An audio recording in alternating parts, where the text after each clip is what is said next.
All right, good morning. Let's get started. As always, lots of material.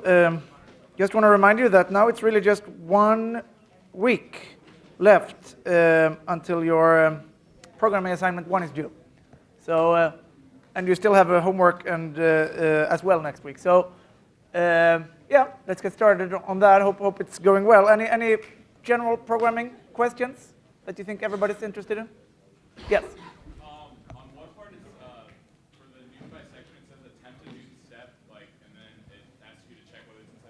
Yep. Are we supposed to attempt the step and then check if that step is inside the interval? And then if it isn't, we do the bisection. If it is, we keep it? Yeah, that's kind of it. But by step, I mean attempt to do Newton, right? By take a step means take, so you're standing at Pn. Right. And Newton will tell you Pn plus 1. Right. And that's what you do. But if Pn plus 1 is outside your current interval, you just forget about it. Okay. And you replace it by the midpoint. And another question, I think, just in terms of output, I ask you to create a table. You all understand that I want a nice table, not too different from the one in my bisection underscore table, right? I want you to tell what you're doing in a column. Maybe the last column should say, hey, Newton bisect, Newton, like that. And, someone asked, should I write that I attempt Newton and then, it didn't work, so therefore I skip. That was not my intention. You write what you did, right? So it's really very easy. It's at the end, when you actually accept the step, you write what you did. Yeah. In the table, do you want them generated through the code? So I didn't specify exactly. That's kind of nice, I think, since we have that table. Write a code that produces a nice table, and then you just copy-paste that into your document that you hand in. But if you want to make it a fancy Word table with lines and stuff, you could do that too. I'm just saying you need to tell your code to output these numbers. One more question. On the part where it wants you to, one of the tables has you list the A value and the B value. Yeah. Do you want the A and B value before the operation that you performed or after? Oh yeah, this is the question how you start and how you go, right? I think it's just like in my bisection table, that you take a step and then you output what you did, right? And then it's AB for that time. So at that point, okay. Yeah, that's, I believe, how I agree. That's unclear. What do you mean by A and B and the new ones? I think the way I wrote it is that I output what I just did. As in you output the A and B that you just freshly computed? But then it would overlap with, maybe, did I specify it clearly? It makes more sense to output everything where you started, right? Index. You're right. Let's see what I said here. For each iteration, yeah, you're right. That is how it goes. Here's an iteration. Here's an A. Here's a B. You attempt your step, and you get a P and the corresponding F of P. So indeed, you're right. It wouldn't make sense to say the new A and B then. But for this iteration, A, B, P, which might be Newton, and it might be midpoint, right? And then F of P. And at the end, you write what you did. Just a Newton or bisect at the end. And then someone asked, should it work for all five? I mean, this is a pretty representative function that I made up in the sense that it had lots of zeros and it's kind of difficult in some ways. So I tell you how to run this. And of course, here, I tell you how to really run it with a bunch of different A's and B's and stuff, right? Or not A's and B's, but X zeros. So this is a test problem. Of course, you should test it with X squared minus 2. Because that will tell you square root of 2. You should test it with easy things. Do a straight line. Make sure it does Newton. And if you cover, it's kind of development in general. Debug, play around with different functions. The one I tell you here is a nice test, but the GSIs, if they hand it in code, when I teach this in graduate courses, I have them hand in codes following these specifications. And it's really easy for the GSI to just try another function to make sure that your code wasn't hardwired just for this function. So the answer, and I expect the same out of you, except that the GSIs won't run your code. That would be too much work. But these codes are so short, so GSI can really read and see what you're doing quite well, I think. So yeah, the intention is that it should work for anything. I think I told you last time nothing is perfect. And I'm sure you can figure out a way to break my nice scheme here of doubling and then zooming in and stuff. But try a few things, and if it works for all of this, then you're probably fine. In general, I think it's fair to say that it's supposed to do in Newton when it gets closer. In the beginning, it's unclear. We just don't really know. But if you really zoom in on a root, Newton is supposed to work. We had a theorem saying that, right? Eventually, there is a delta after which Newton is working. It's just that we don't know what the delta is. But a little hand-wavingly, it's kind of that theorem that we're using. Anyway, so that's the plan. Plus, of course, homework for next week. So busy week now. I will post after today. We will talk about a really cool thing, I think, and widely used thing called splines today. And the next program assignment I'll post after today because you'll be ready to do it. And it's due, of course, then, I guess, 3 weeks from today. All right, so where are we? A lot of stuff going on. I didn't quite finish up Hermit. I'll do that today. And then we get started with these splines. And I'm pretty sure I will not have time to do this today, but you can get started on the homework easily if you want to. But for this week, this is what we're planning to do. And you see it's going very fast here. We're finishing up entire chapter 3 today, which is the idea of interpolating functions. And we're going on to numerically computing derivatives and integrals. Let me review everything we did for interpolating for chapter 3. So the idea is that you put polynomials through points, but we're going to generalize it and match derivatives and other things. This you will see the value of later, but for now, I don't think I can quite convince you that it's the easiest way to find these polynomials, in particular since I gave you this other method called divided differences, which I think is easier by hand. This will show later, when we're asked to, for example, integrate a function, that this will be really powerful because it gives us an expression for the interpolating polynomial. And this is it. Okay?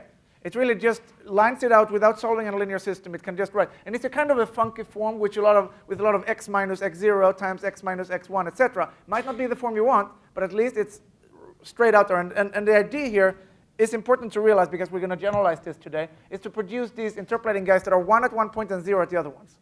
If you have that, multiply and add, and you get the total interpolating function. It's kind of nice. It also has an error term. Note that this term has nothing to do with the Lagrange form, really. It's the same polynomial, right? So what this is saying, that you have a function f, and you're interpolating at the point x0 to xn by a function p of x, by a polynomial p of x. This is the error, okay?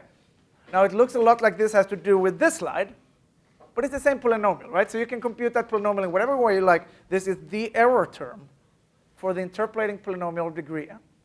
And you're playing around in your homework for this week, I think, already with what to do here. And it's like Taylor, and you should get used to it.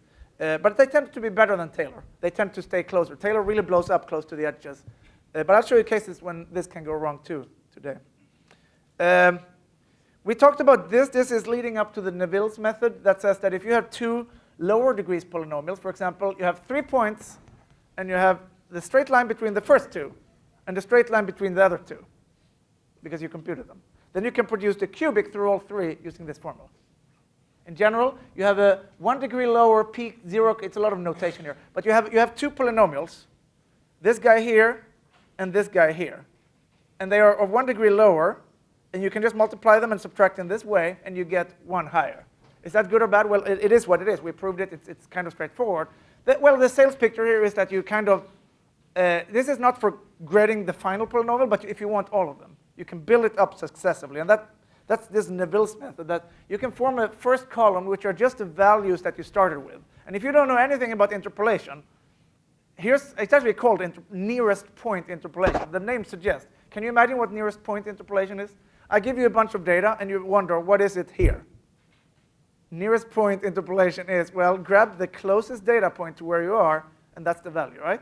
If you think about it, that's really kind of the lowest case of what we're doing, namely piecewise constants with some logic saying grab the nearest one. That's kind of the first column, telling you all those constants. And I didn't do anything because that's what you start with, okay? But then in the next column, you start to be a little smarter. You're putting straight lines between every pair of points.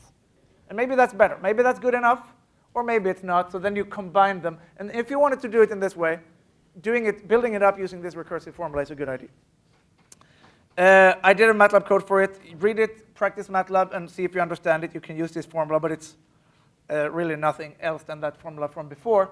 And I think many of you who haven't programmed before will just struggle with figuring out what I and J are and why I'm doing things to certain ways. But I think it's correct. But you can look into this. Sometimes I use some fancy MATLAB notation, but it's not too fancy. These are columns. You should be able to extract columns. Someone asked me, what is Q of colon comma 1? It's everything in the first column. Okay? So I'm replacing the everything in the first column by the data you get. And that's exactly what I was supposed to do, remember? So, you know. But this, you should be comfortable with now with the MATLAB, if you, hopefully. This was, I think, more interesting. It's just a different way to generate the polynomial that is very fast and easy, particularly for hand calculations. It's called divided differences, and it just decides to write it in a completely different form. Remember, what forms have we talked about? We talked about, I think the vanilla form is the monomial form, the a plus b x plus c x squared, etc., right? That's how you often see a polynomial. Then we talked about this crazy form, which has the benefit that you just write it out, but it's a lot of x. Why would you like to write it x minus x0 times x minus x1, etc.? Maybe you do, maybe you don't. But that's another form. Here's a form that kind of reminds, it's a mixture of the two. It writes a polynomial as a constant, plus a constant, and there's this x, not just x, but x minus the first point. And then you keep on multiplying in x minus the next point, etc. And it can all be written, of course, as, well, here down here we write it in general form, but that's the pattern. Why? Well, whether you want it or not, it turns out that these coefficients are really easy to compute. In fact, here are the coefficients. The coefficients a0 is something we're going to call f of bracket x0. And I showed on the blackboard that's really just f of x0, the data you got. So a0 is given. Okay? The next ones are going to be f of bracket x0, x1. What are brackets? Well, they are just these divided differences. So it's super easy to compute these polynomials. We do it in a table like we did last time, and I'll show more of it today when we go on with new things. But you can just write up your data that you start with, which are, of course, f of x0, f of x1, all the data, right? And then you just start in computing these divided differences, which are subtractions and divisions. And at the end, you write down your polynomial, and you're done.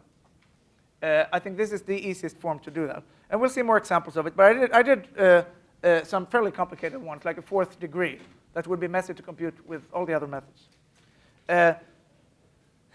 Well, if we would need a MATLAB implementation. But it's really, the MATLAB implementation has one nice thing. It shows everything you're doing. I mean, there are for loops. There are control loops, right, in which order you do things. If you look at the arithmetics, what am I actually computing? It's really just a subtraction and a division for each number, right? That shows why this is nice to do by hand. It's not a lot of, there's no linear system of 3 by 3 elimination and weird things, right? It's just a very short and nice form. And of course, the MATLAB code has to also loop through and do everything, but it's very easy to do by hand. This is considered difficult and weird, and you should ask, why do we need this? And in one word, it's just treating the special case. It is equal to divided differences. It's just covering the special case when all these points are equally spaced, which is very common in practice. It's, of course, very common in my made-up examples because I do everything 0, 1, 2. That's not necessary. Everything we've done so far you can do points wherever you want, right? But it's sometimes in the real world, things just come equally spaced. So what's the deal with that? Well, it's not really a big deal if you don't make it a big deal, because everything we've done works for equally spaced points. The point is you can make it simpler if you think this is simpler. So we went through this with a lot of effort last time. We introduced notation saying that each point, x, we actually introduced a new coordinate system, s, that goes from being 0 to 1 to 2, 3, etc. And then we ended up getting this simplified expression for the differences. And you might not think it's that simple. Well, the delta operator you should think is simple, because that's just the same Aitken thing of doing these differences, right? So that's quite easy. These are binomial coefficients, which you may or may not appreciate. But it's just a simple expression. And I think the shortest way to just describe this is that we're not dividing by h and weird things. That's the big benefit here. The only thing you're dividing by are really k's. And that's why this is considered easier. And imagine before computers or ever. And you can also imagine with computers that computers don't like to divide either. It's if you want to really write fast code. But I have a slightly hard time to selling these little improvements to you guys when we're trying to focus on the big picture. But anyway, just do it and see what they do. Don't freak out about the complexity. One observation, so this is called the Newton forward difference. And the reason is, already going back to divided differences, there is a clear preference of starting from the left here. I said a0 plus a1 times x minus x0. Why did I start with x0? And then I put in x1, x2. That's starting from the left and adding in. It's just a choice, okay? And you can start from the right and go down as well. And you can do that with divided differences, but in the book, they do it using this Newton form with equidistant nodes instead. It gets a little messier, but you can all imagine that instead of f of x0, you now start at xn. Then you get the next term, which used to be x minus x0. Now it's x minus xn. The next term is something times x minus xn times x minus xn minus 1, etc. It's really the same. It's just there. I'm sure there are examples when that can be motivated. The formula is almost identical with some appropriate minus signs. And a new notation here, which you can imagine what it is, it's the same thing but backward. Remember forward differences, what we did for Aitken, it did the next one minus the current one. Backward differences looks backwards and says, it's me minus the previous one. So it's very similar, okay? It's just a rewriting, and the motivation would be that you want to start from the right. It's unclear. This suggests various techniques that you can have. Anyway, I'd like to go on and talk about various generalizations here. First of all, just to put this into perspective, these are called Lagrange interpolating polynomials, whether it's the Lagrange form, which was just the Lagrange polynomial, or no matter how you derive it, it's somehow called Lagrange, the idea of interpolating through a point. I mentioned Taylor kind of does this too, but different. Taylor matches everything at one point. So let me show what they're doing differently. You have a function, f of x. Taylor chooses a point that we used to call, I forgot, but it's often called A. Doesn't matter what it's called. It's the point you do Taylor about, right? What does Taylor do? It says that we can fit, let's say we want to do the cubic Taylor polynomial there. It means that we're matching, we need the value, we need the slope, we need the second derivative, we match a bunch of derivatives, and you end up getting some sort of polynomial that is P3 of x Taylor. And what does it do? Does it match the function anywhere but here? Well, by accident, but not really. It's really, I drew it pretty badly, but it matches, it's equal to the value here, it's equal to the derivatives, second and third, and then it stops matching. But of course, you keep on going, it will be better and better. And I mentioned before, if you go far away, it's usually pretty bad. That's what Taylor is. But what it's doing is that it's really interpolating a function at point A and its derivatives. Okay? The other extreme is what we've been doing now, is that you'd give me many points. Let's say, they don't have to be equidistant. So you give me x0, x1, x2, and x3, right? And what are we doing now? Maybe it's time to use colors. Now we say that we're interpolating through these values. And we put a cubic, which may or may not look similar. Maybe it looks like that, right? So this is what we would call, unfortunately, the same name.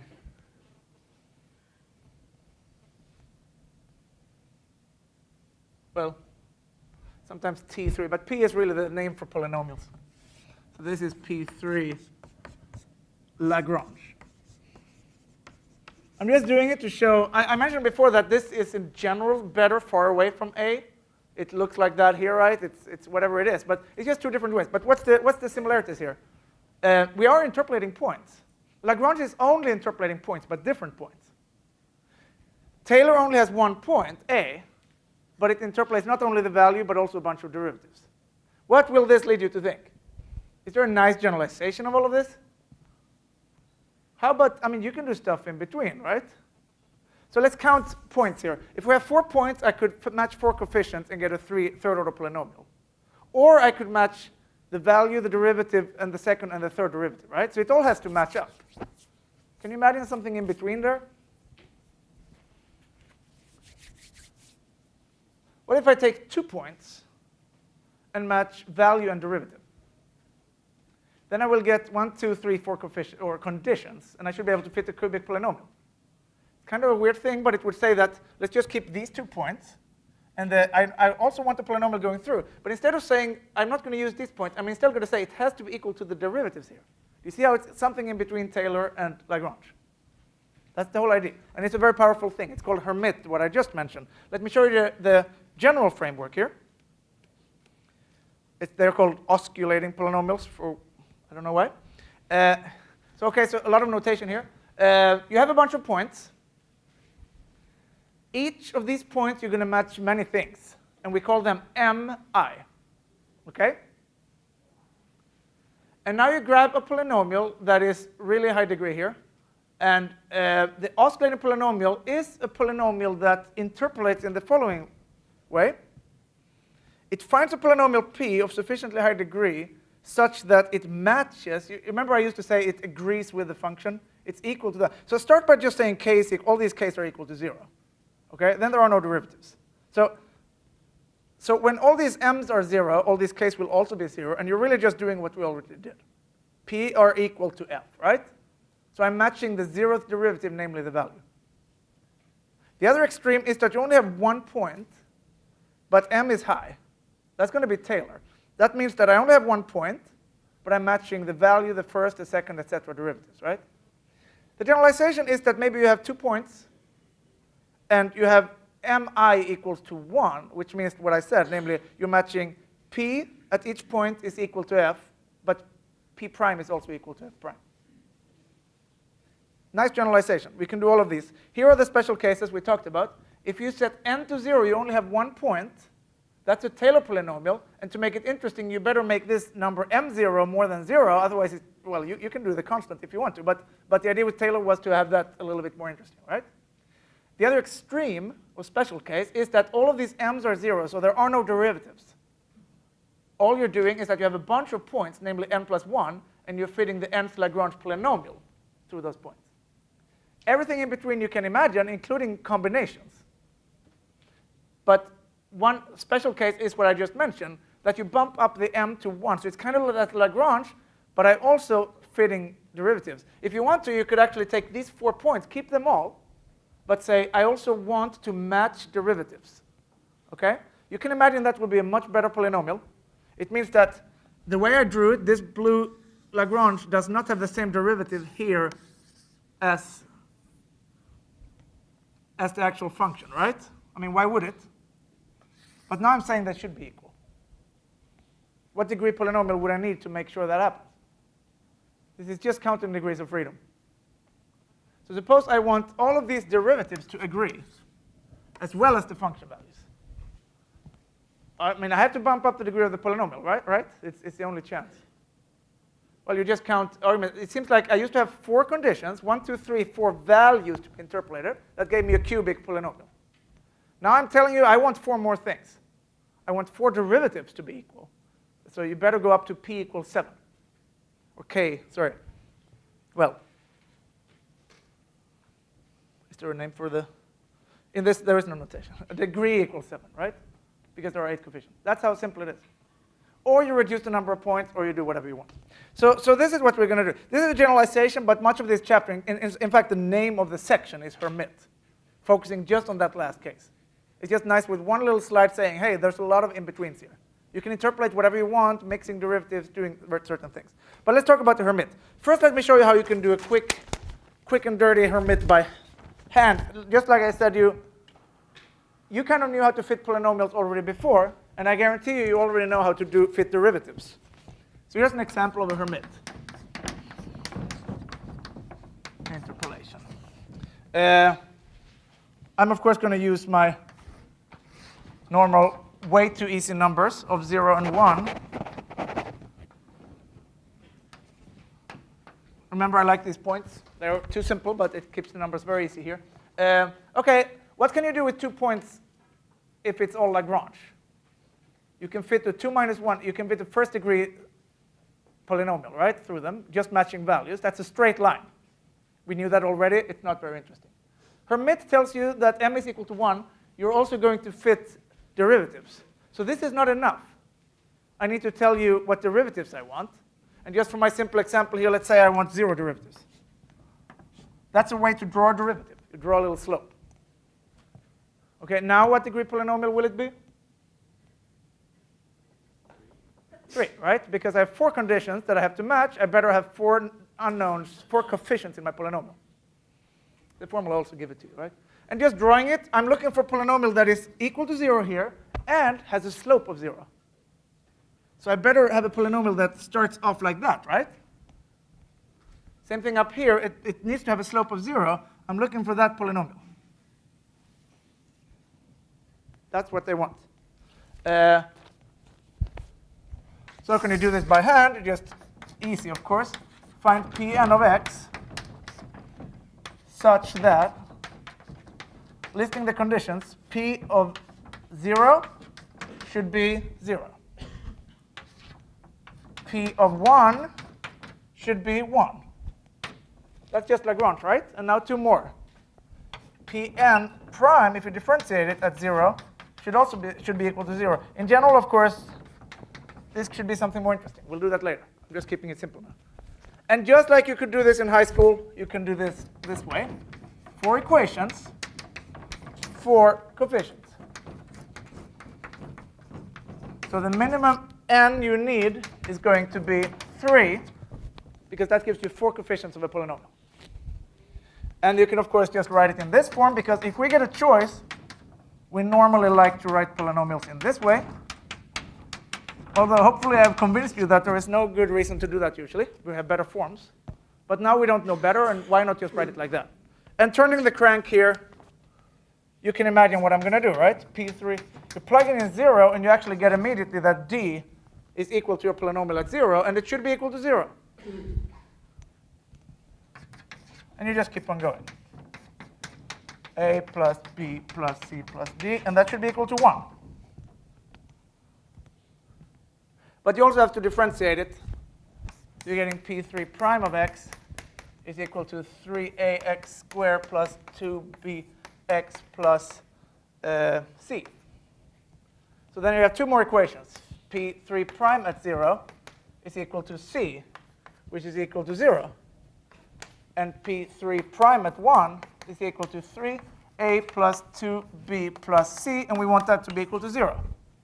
1, 2, 3, 4 equations, 4 equations, 4 unknowns, and you can solve it. They just start looking a little iffy because of these derivatives here, but not a big deal. Anyway, it's kind of easy. D is equal to 0. C is equal to 0. You have 2 here, just subtract them. And, well, solve 4 by 4 linear system. By the way, the book is suffering a little bit from the order of the material. This is what we'll do at the end of this course. Chapter 6 is about solving linear systems. Many textbooks start off with solving linear systems with the argument that you need it to do stuff. And in fact, when we do the splines today, we will do this even more. But for now, I guess we're going to assume that you guys know how to solve a linear system, at least if it's small enough. So this simplifies down to a plus b equals 1, right? Because these guys were 0. And 3a plus 2b equals 0. And at this point, I think all of you know that, for example, you can subtract 3 of this guy from that guy. Then you'll kill that. That's a systematic Gaussian elimination approach, to kill the 3a by subtracting 3 times this guy from that guy. But of course, then you get 2b minus 3b, which is minus b. And you get equal to 0 minus 3a, which is minus 3. So b is 3, and then you're almost done, because then a must be equal to minus 2. And the polynomial is now done. So the polynomial P3 now of x is minus 2x3 plus 3x squared. And maybe we like to write it in this form, just because it's shorter. All right? And of course, if this is messy enough, you might want to go through and make sure. It's pretty easy to see that it does what we said it should do, namely at least the values. If you plug in 0, it's of course 0. If you plug in 1, it's 1 times 1. So it does match our first 2. I mean, I'm just checking that I did it right, because I solved that system. You need, in order to check the derivatives, you need to differentiate. But you could do that if you're uncertain about what you did. So that's the polynomial. Guess what? We have a general theorem for this. This is a really nice generalization of the Lagrange. So if you struggle with Lagrange, you're not going to like this, because I'm making it more difficult. Back to Lagrange, reminding you, the L's were equal to 1 in value at certain points, and then 0. Then you can multiply them by numbers and add, and it will be an interpolating polynomial. How do we generalize this to having derivatives? We're going to need another set of functions. What do you think the properties of those functions should be?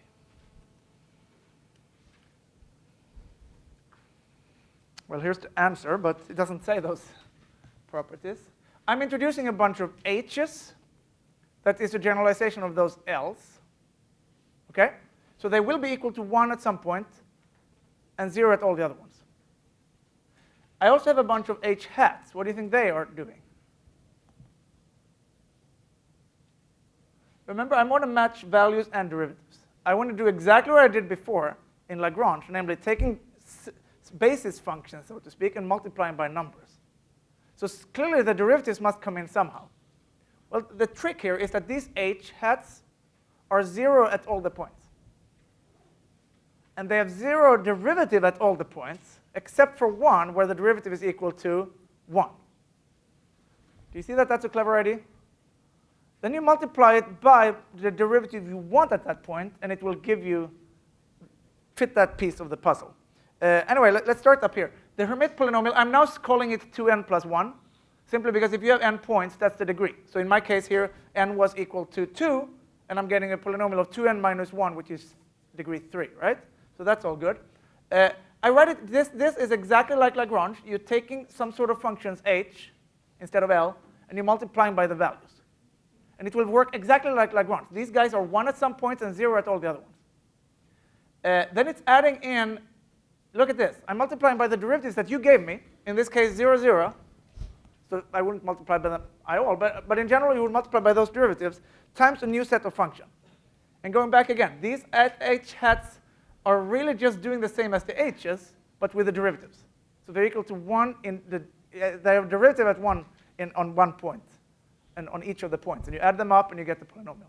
Can you see that if you come up with these h's, this will give you that polynomial? Actually, there's one more thing I have to say about the original h's. What are their derivatives?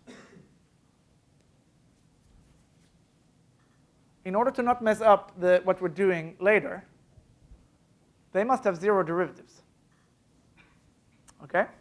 So given all this information, the h's, let me draw them all. It's probably nice to see. In fact, I did one of them here. Let me draw all of these h's for the simple case of 0, 1. Okay?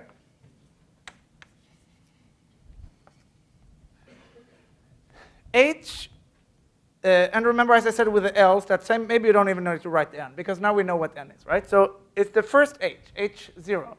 In words, it's supposed to be equal to 1 at the first point and 0 at the other one. And I'm making sure it has no derivatives at those points. It has 0 derivatives at those points as well. It's kind of what I just did.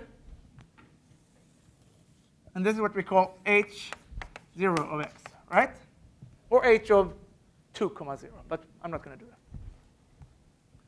You'll see why those derivatives are smart. The next one is equal to 1 here. And that is exactly the one I did before. We're going to call it h1 of x. All right. So you all know, just start with this half. If I now, just like Lagrange, multiply this by 10 and this by 5, what am I getting? Sorry, this by 10 and this by 5, and add them up. Clearly, I get a function that is equal to 10 at this point, right? Why? Because this guy is equal to 0 at that point. So I get a function that is 10 at this point and 5 at that point. I'm interpolating the values 10 and 5. What is the derivative? Where are the derivatives at these points? They're all 0 because I made it such. These are 0 multiplied by 10 or 5 doesn't change that. So I have now a function that goes between 10 and 5 with 0 derivatives. That's the first half of the top expression. And it's really just generalizing Lagrange and without messing up the derivatives. So now let's do the derivatives. You're also telling me that you want a certain slope on these points. And clearly I want functions that are equal to, for example, the first point I want a derivative of 1, everything else 0. So it's going to go between 0 and 0. Derivative of 0 here, but derivative of 1 here. That function looks like this, up with a derivative of 1, right? And then it has to somehow nicely flatten out and get a derivative of 0 there. This is h hat 0. Now imagine I multiply this by 1 million and add to what I had before. Did I mess up the fact that it was equal to 10 and 5 there? Still equal to 10 and 5 there, right? Because this function is 0 and 0 there. What derivative am I now getting at this point? Whatever I multiply, 1 million, right? Because that derivative was 1 multiplied by 1 million, you bring it in. This is the second part. And of course, there's one more guy being equal to derivative 1 at that point, right? And that function would look like this. Now it's getting a little messy, but this is h hat 1, and we're done. So think about it. I think it's kind of nice. It's really, when you get it, it's just obvious generalization of Lagrange. Now, what's more annoying is actually the form of these polynomials, and you can do what I just did. Just find them. So this is one of them, actually, namely the h1, right? But in general, there are analytical expressions. Just like I said, it's good to have for Lagrange. Look at these expressions. So there is a way to just write them down. And you can do that and just plug in. And I had an example that I think I'm going to skip, because it's kind of straightforward. But let me show you how I would derive these 4 guys here. Apparently, it's written in terms of the L's. So you go back and get your L's. These are really easy because it's just 2 points. So the only L's you can form here is x and 1 minus x. That's the x's. That's the L's that go between 1 and 0 in 2 different ways. So you've done that before. They are the ones showing up here. And we're going to call them L0 and L1. They also have derivatives, 1 and minus 1. Plug into this expression, and you're going to get 4 h's out of it. h0, h1, h hat 0, h hat 1. And they're going to be exactly these functions that I drew here. Now, how do I prove something like that? You have a theorem saying that here's a polynomial with certain properties. Do you need any magic tricks to prove it? I think I did this with Lagrange, and I said it's a plug-in proof, right? I mean, it's not like you need magic contradictions or anything, right? Prove that there is no polynomial with it. That language is like, ooh, that's a little difficult, right? This is not difficult. I'm telling you, here are polynomials. Whatever the notation and all the messy things are, they have the property that it interpolates according to this. Just plug it in and test. Unfortunately, it's kind of messy. You have to show all these things I said. If you plug in x0, it's equal to what you want it to be. If you plug in x1, it's equal, et cetera, right? And then you have to do the same with the derivatives. So that's a little messy, but you can go through it. This is not practical in practice. The divided differences will help us much, much more here. But at least it's an explicit expression for these polynomials. We have an error term, of course, and here it is. And you should not be surprised that this f is now of 1 degree higher derivative here. We're bumping things up. And it has a form similar to the Lagrange, but squares, etc. So this is a little more tricky to get there. But basically, it's saying something about how good these guys interpolate. All right? Let me tell you the divided differences. I think you'll appreciate that. It's remember how I liked that before? Turns out that you can really use the same trick as we did before with the divided differences and get these out. So you're giving me x0 to xn, and you're giving me a bunch of data and derivative to interpolate. Okay? From the first line there, suppose, etc., you should be able to say, this is Hermit. Okay? We're talking about Hermit, and if you want to, you could go to this formula and just turn the crank and get all those polynomials out. Now I'm saying, hey, we like divided differences a lot. There is only a little trick. You need x values, and this is best shown by an example. Actually, let me show it by an example, and then we go through and see what I did. Let's do, for example, this guy, h1 hat.